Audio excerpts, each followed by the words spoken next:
여러분, 한 가지 질문을 드리겠습니다. 어떤 것이 하나님의 가치를 최고로 높이는 행동일까요? 그리스도인으로서 하나님께 영광, 하나님의 가치를 최고로 높이는 신앙의 모습이 무엇일까요? 여러 가지가 있겠죠. 우리가 현재를 살아가면서 과연 하나님의 가치를 우리 스스로가 신앙생활 안에서 최고로 여기는, 최고의 가치로 여겨지는 신앙의 모습이 무엇일까? 예배, 기도, 헌금, 전도, 여러 가지 요소가 있을 겁니다. 그러나 저는 오늘 여러분들에게 하나님의 가치를 최고로 높이는 우리의 신앙의 모습을 순종이라고 말하고 싶습니다. 순종이야말로 하나님을 높이는 성도들의 신앙의 고백이 최고의 신앙의 고백이라고 볼 수 있고, 하나님을 최고의 가치로 인정하는 신앙 행위, 이게 바로 순종이라고 볼 수가 있습니다. 그런데 조심해야 될 것이 있어요. 이러한 고귀한 신앙의 행위가 도리어 우리 기독교를 저급한 종교로 전락시키고 있다는 생각을 저는 지울 수가 없습니다. 왜 그럴까요? 이 순종은 하나님을 최고의 가치로 높이는 그러한 모습인데, 이것 때문에 우리 기독교가, 그리스도인들이 저급한 종교인이 되는 모습으로 전락되어 간다는 것입니다. 거기에는 어떠한 문제가 있겠죠. 그 문제가 무엇인가를 오늘 우리는 분명히 살펴봐야 됩니다. 오늘 본문을 통해서, 이 사울을 통해서 이 순종이라는 것이 하나님의 온전한 그 가치를 최고의 가치로 여기는 우리의 모습이 되기 위해서 우리가 어떠한 신앙의 모습을 보여야 될 것입니다. 또한 우리가 과연 이 순종의 모습을 어떠한 모습으로 지금 보이고 있었기에 우리 스스로가 저급한 그리스도인이요, 우리 교회가, 우리 기독교가 아주 저급한 종교로 취급을 받고 있는 것인가, 이에 대한 해답을 우리가 얻었으면 좋겠다라는 생각이 듭니다. 여러분, 교회 안에서 이런 말을 많이 듣습니다.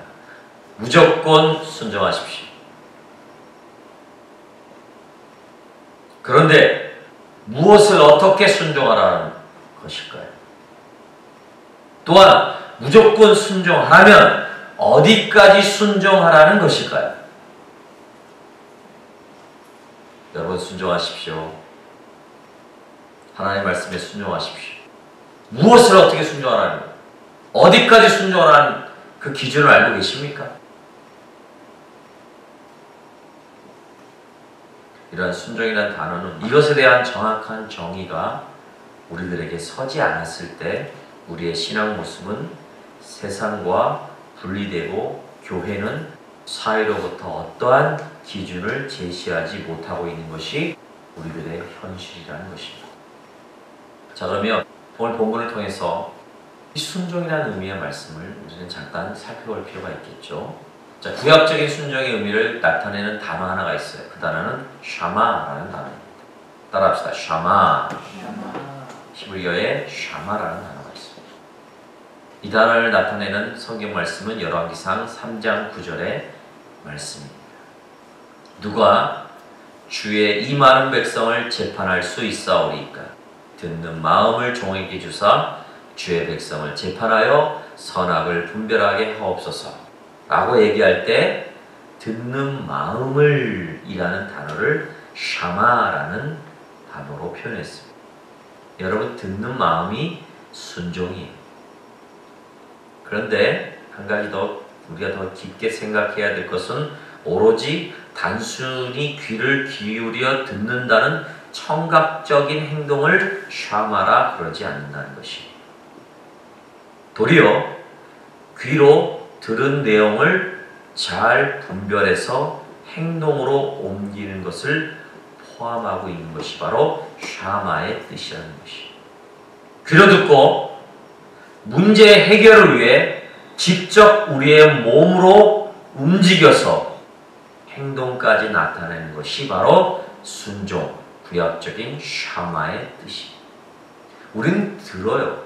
듣는다는 것의 순종의 의미가 아니라 그 순종, 들음으로 말미암아 그 들음을 어떻게 행동으로 옮길 것인가를 분별하여서 그것을 우리의 실제적인 삶 가운데 행동으로 옮겨지는 이 모든 것을 순종이라 그럽니다. 샤마라는 것이. 자, 신학적인 의미는 어떠한 뜻이 있을까요? 신학적인 순종의 의미를 잘 나타내는 단어. 헬라어 단어는 우리 따라합시다. 휘파쿠오. 이 휘파쿠오라는 단어가 신약의 순종을 잘 나타내는 단어예요. 자, 이 단어가 쓰인 말씀이 어느 말씀이냐면 사도행전 12장 13절 말씀에 이 휘파쿠오라는 단어가 쓰여졌어요. 자, 그 말씀을 읽어보면 베드로가 대문을 두드린데 로데라 하는 여자아이가 영접하러 나왔다가 라는 말씀이에요.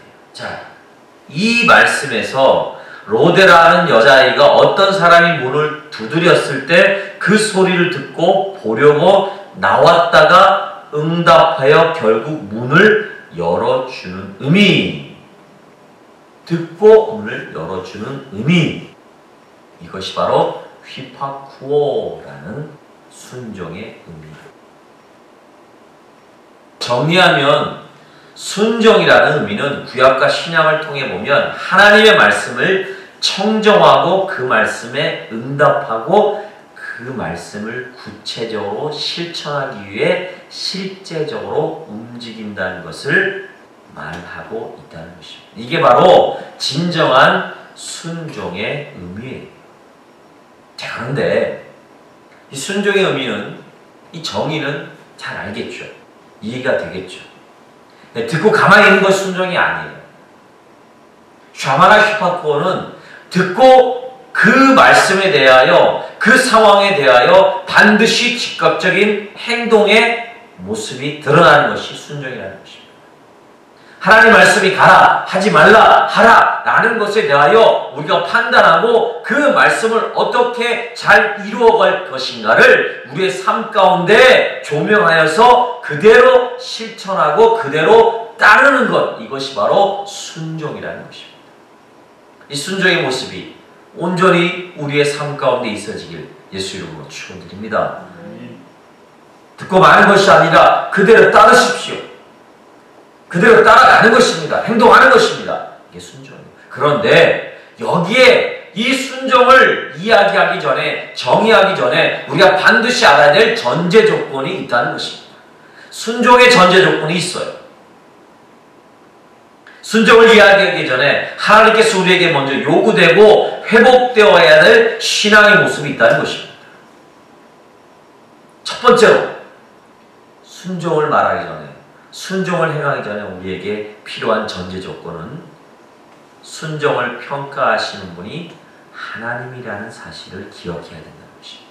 따라합시다. 순종을 평가하시는 분은 나다. 순종을 평가하시는 분은 하나님이시다 라는 걸 기억해야 합니다. 순종을 평가하는 것이 내가 아니라는 것이에요. 누가복음 18장 9절에서 14절 말씀에 보면 예수님이 기도에 대한 언급을 말씀하시면서 이 순종의 전제 조건을 잘 이야기하고 있어요. 여기에 보면 바리새인과 세리의 기도 이야기가 있어요. 바리새인은 어떻게 기도합니까? 일단 좋은 옷을 입어요. 그리고 서서 기도합니다. 이 좋은 옷을 입고 서서 딱 이렇게 기도하는 겁니다. 이게 바로 그 시대에 기도하는 자세의 모델이었어요. 누구나 이 바리새인의 기도 모습을 담고 싶어 했어요. 반면 바리새인과 또 하나의 비교되는 한 사람이 나오죠. 세리의 기도입니다. 세리의 기도하는 모습. 이 세리는 어떻게 기도했어요? 일단 서서 기도했을까요? 엎드려서 기도했을까요? 엎드려서 기도했어요. 엎드려 가슴을 치며 하나님 불쌍히 여겨 주시옵소서. 나는 죄인이오소이다. 좋은 옷도 안 입었어요.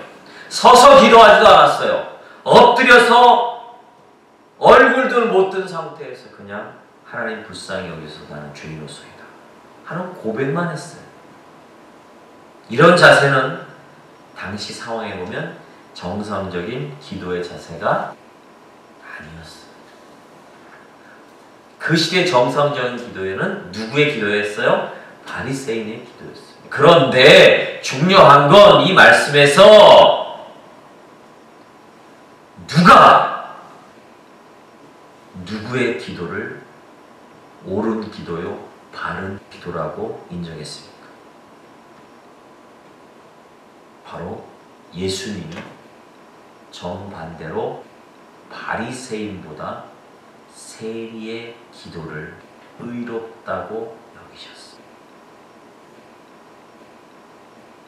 사람들의 기준은 다 바리새인들이 옳은 기도요. 그것이 다 롤의 모습이었어요. 닮아가고자 하는 모습이었어요. 세리의 기도는 기도도 아니었어요. 기도자의 바른 모습이 아니었단 말이죠. 그런데 누가 세리의 기도가 옳다고 여겨집니까? 예수님. 여러분, 기도가 기도하는 사람에 의해 평가받는 것이 아닙니다. 기도의 주체이신 예수 그리스도에 의해 평가받아야 한다는 점을 이 말씀에서 분명히 지적해주고 있어요. 기도를 잘했느냐, 은혜스러웠느냐가 중요한 것이 아니라 따라합시다. 하나님께서 어떻게 평가하시느냐, 이게 중요한 거예요. 신앙생활에서 가장 중요한 것이 무엇입니까? 기억하십시오. 그것은 하나님의 평가인 것입니다. 할렐루야. 나의 평가가 아니에요. 사람들의 평가가 아니라는 거예요. 하나님의 평가라는 것입니다. 하나님의 기준이 있다는 것입니다. 순종도 이와 같은 맥락에서 우리는 이해해야 됩니다. 오늘의 본문의 사울 역시 이러한 신앙의 문제를 온전히 지키지 아니한 왕이었어요. 왕으로 선택된 사울은 하나님이 보시기에 왕이 되기에 합당한 된대미를 소유하고 있었어요. 그래서 사무엘상 10장 9절에서 10절 말씀에 보면 하나님께서는 이 사울의 긍정적인 된대미를 좋게 평가하셨어요. 이런 사울에게 하나님의 영을 보내시면 그가 좋은 지도자가 될 것을 기대하셨어요. 그러나 이런 사울은 점점 순종의 온전한 부분을 잃어가기 시작합니다. 그 시작은 어디서부터 무엇이었겠습니까? 바로 왕으로서 모든 순종의 평가 기준을 하나님에게서 자기 자신으로 바꾸었을 때부터 사울은 실패하기 시작했어요. 자기 중심의 번제와 자기 중심의 화목제를 드리지 않았습니까?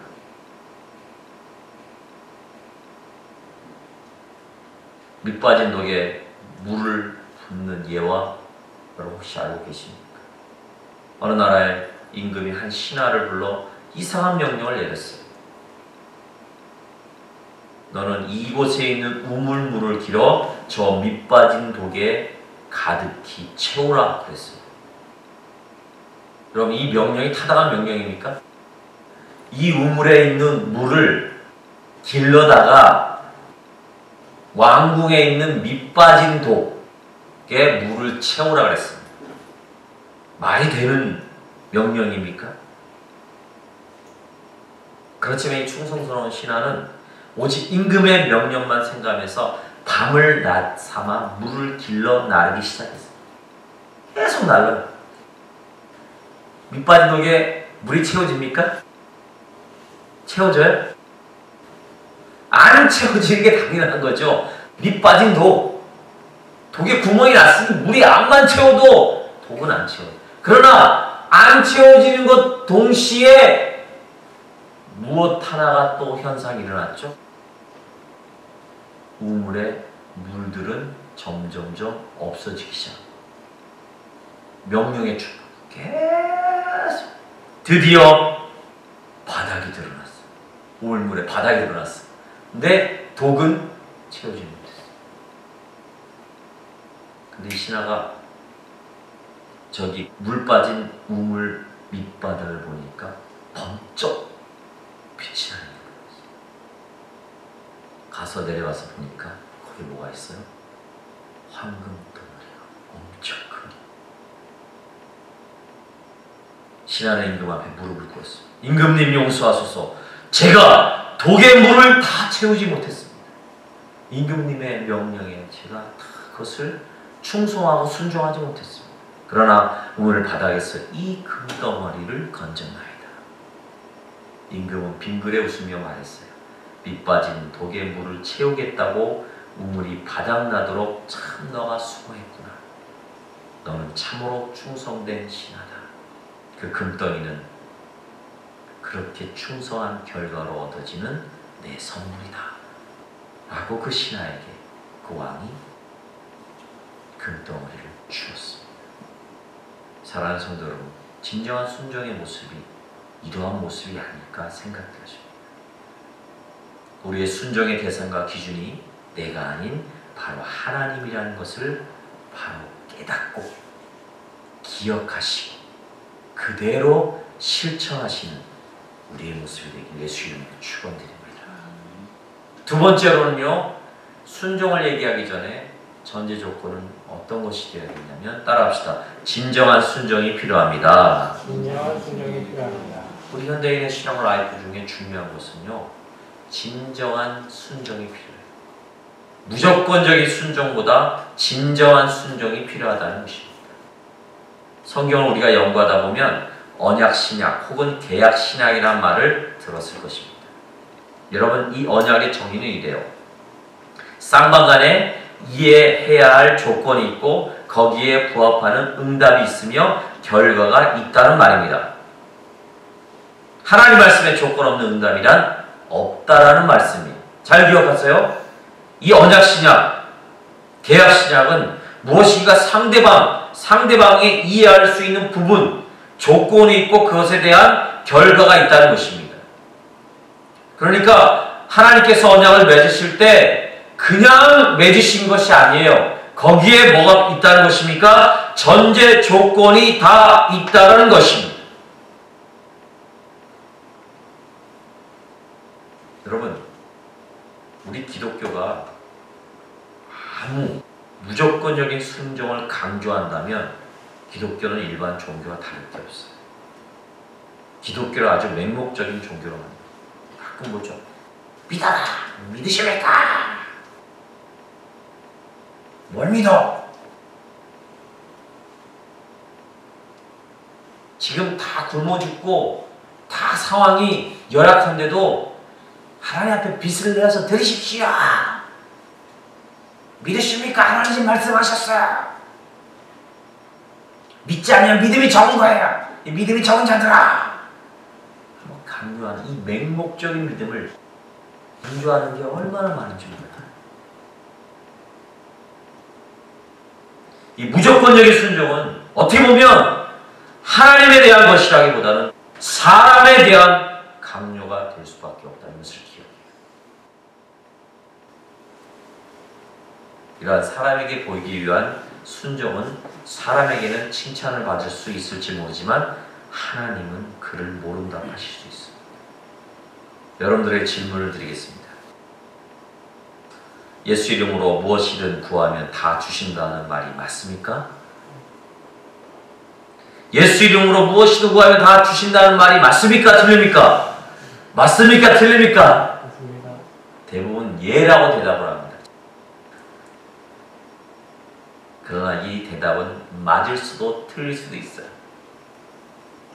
요한복음 15장 7절 말씀 한번 찾아볼까요? 요한복음 15장 7절 말씀 한번 찾아봅시다. 우리 비전식 성경 읽기를 시행하도록 하겠습니다.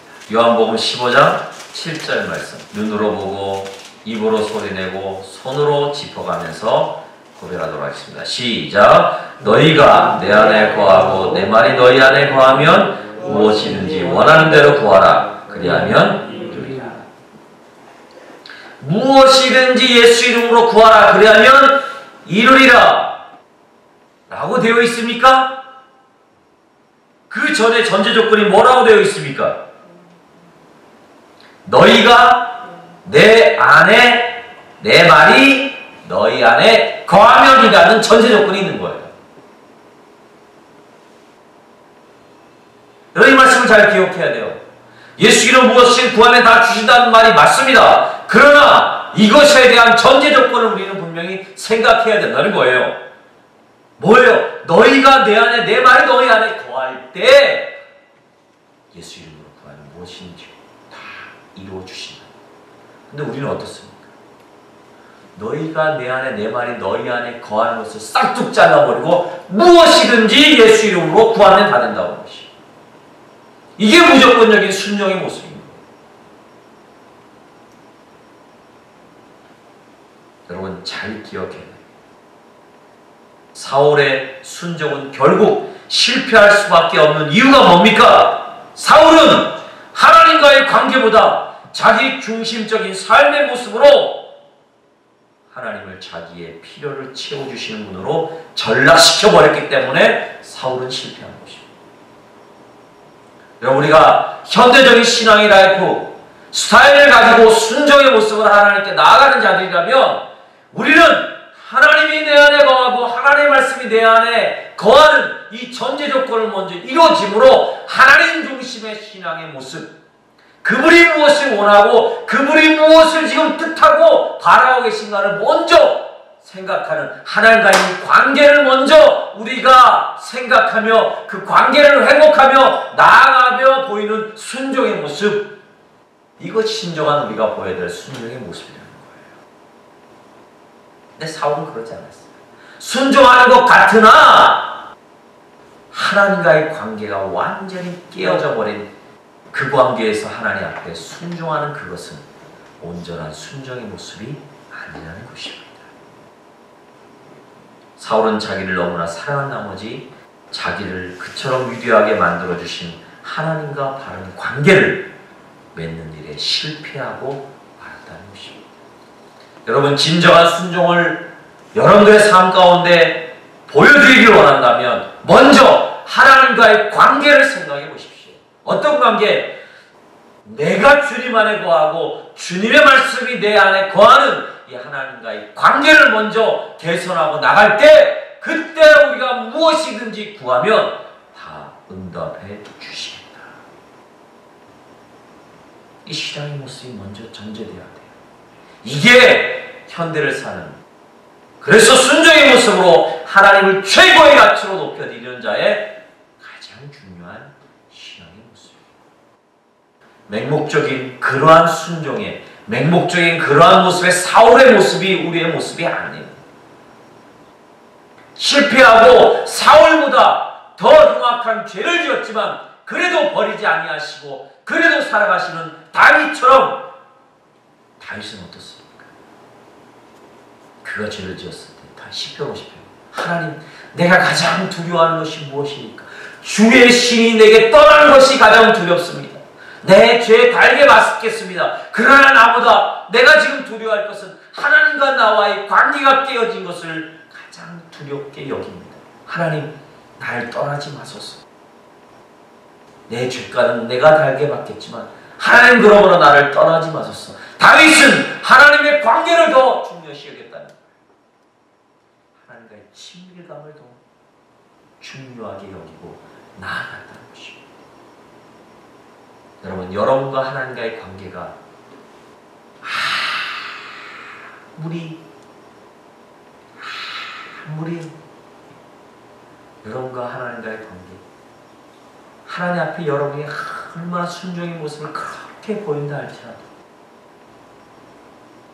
하나님과의 관계가 지금 원활하지 못하고 막혀져 있다면 그것은 내 자신을 위한 맹목적인 신앙의 모습을 보이는 것과 같다.